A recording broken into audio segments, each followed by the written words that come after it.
Wanted to kind of catch you up here on some of the things I've gotten since I last posted an actual pickup video, which I believe was February 5th of this year. So I've made quite a bit of a dent since then, ironically enough, even though I haven't really been buying too much.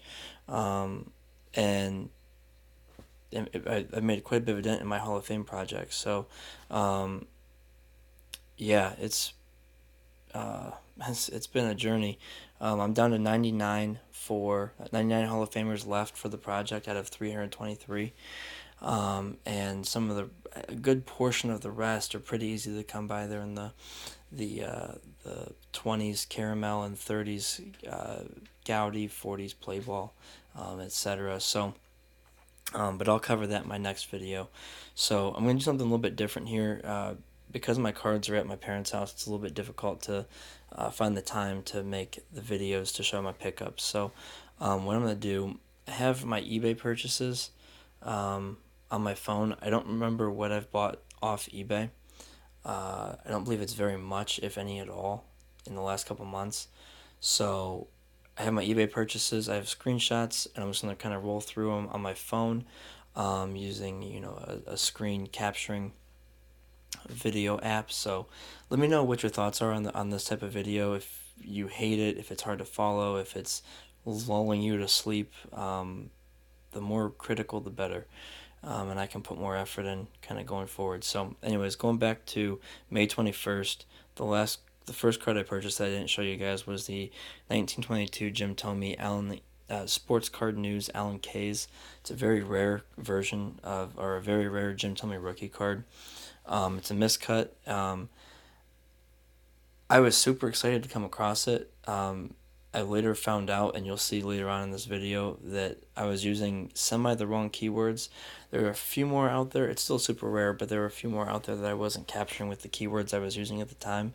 But nonetheless, super stoked to snag one back then. Like I said, it was a little bit of a miscut. And then you can kind of see the golf stuff I ended up buying. I kind of got into, or picked up my golf game quite a bit this summer as a soon to be and then official divorcee. So yeah, that's the next one was a 1933 Gaudy Ted Lyons Hall of Famer.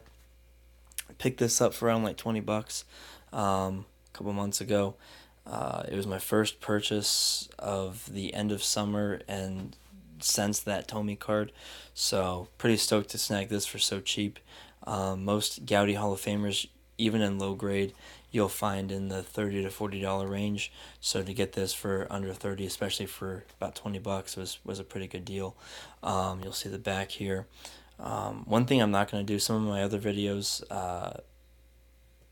when I've done pickups, I've talked more about the player or the subject. I'm not going to do that in this video just because there's so much to go through. I will do that in future videos, so I'll have more information for you then. Plus, I'm going to get back into doing some Hall of Fame class showcases. So this is a 1939 to 1943, I believe, is the period range. Sepia postcard. It's of Hall of Famer George Wright. He did not have any playing days or involvement cards. This is his first collectible piece, I believe. You'll see there it says star of baseball's first professional team, the Cincinnati Red Stockings of 1869. Great shortstop and captain of champion Boston's and National League's pioneer years. So pretty cool card. This set in general is very scarce. These don't come up very often, and I got a pretty good deal on it. So next up, we have a 1969 Topps special issue Bowie Kuhne. He was a commissioner of baseball. This card is pretty scarce. I'm actually kicking myself because I ended up buying this card for a little over $100 with tax included in that, and I had the opportunity to buy an autograph version last fall for about $75. But this, like I said, this card's quite scarce, and I didn't have anything really to go by. I didn't have recent sales to go by.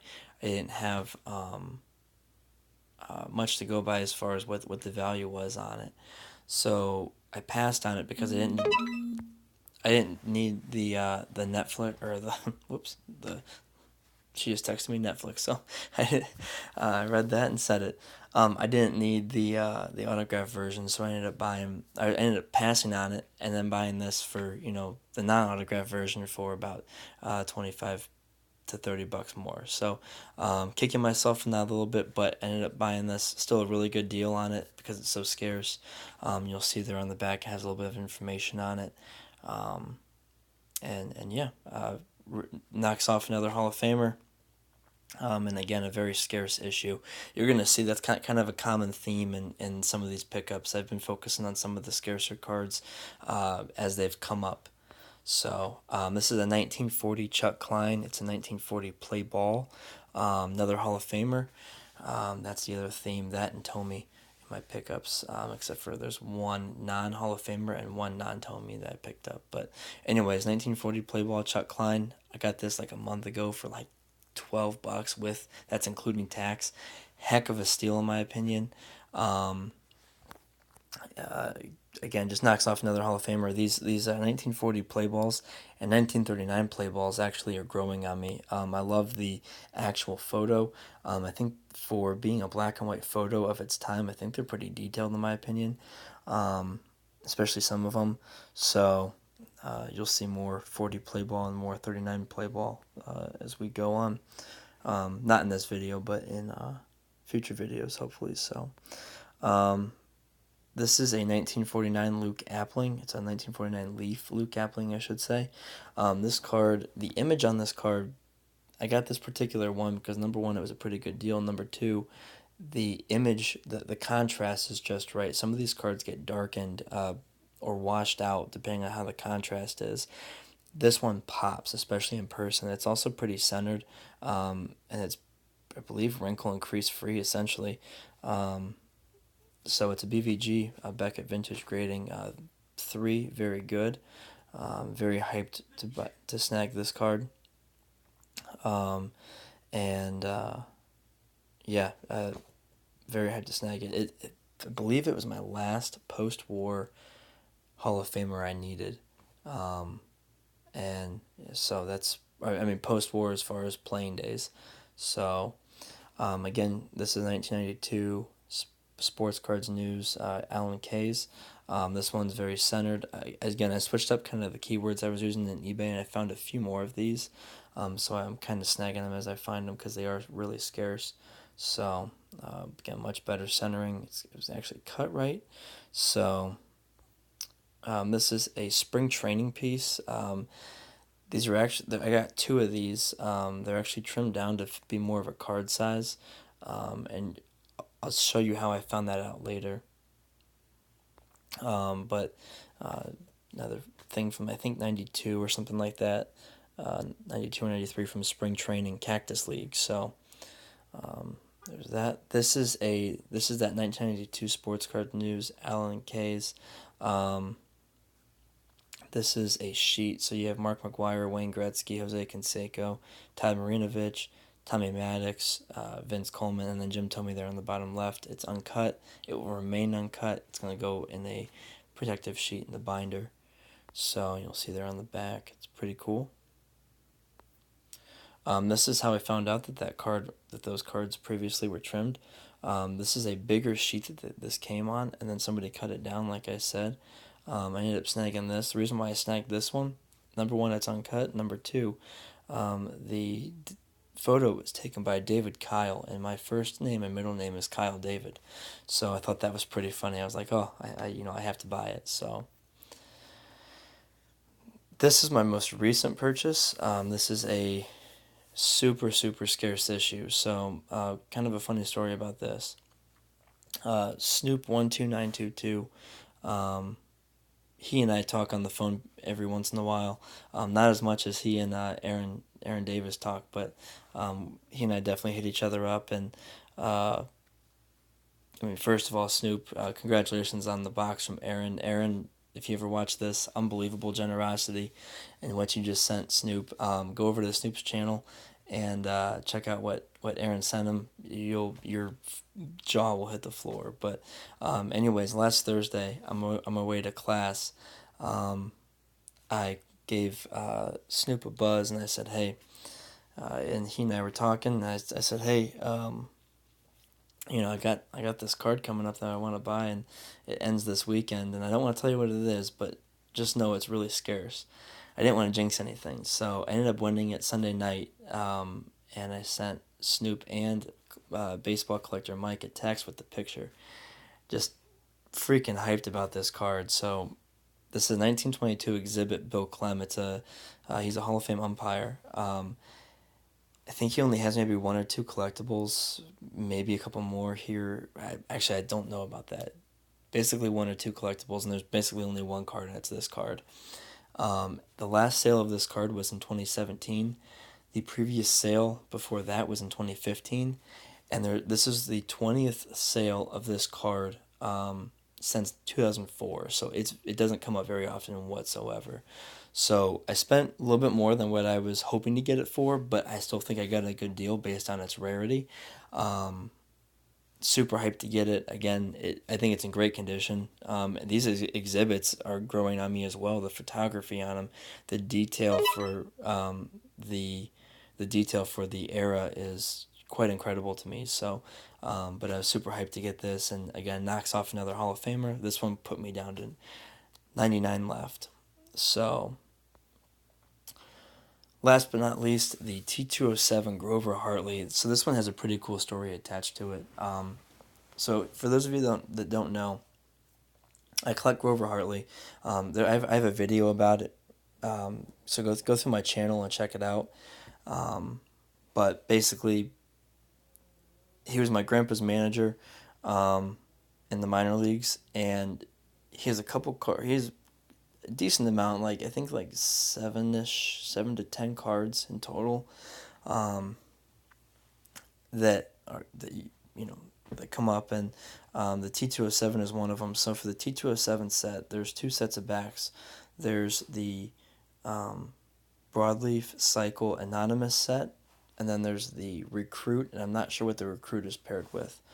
But basically, because the Grover Hartley's base back is the Broadleaf, it will only come in a Broadleaf Cycle or Anonymous back. He does not come in a Recruit, which Recruit's the most common. Excuse me. Recruit's the most common for the T207 set. So I ended up, I already have the Broadleaf, and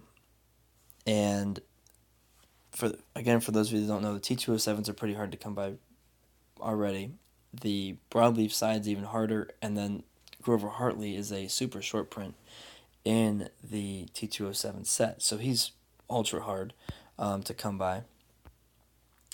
So this card came up for sale. I was an idiot and put up a bid I would be happy with instead of putting up my max bid, and long story short, lost the card.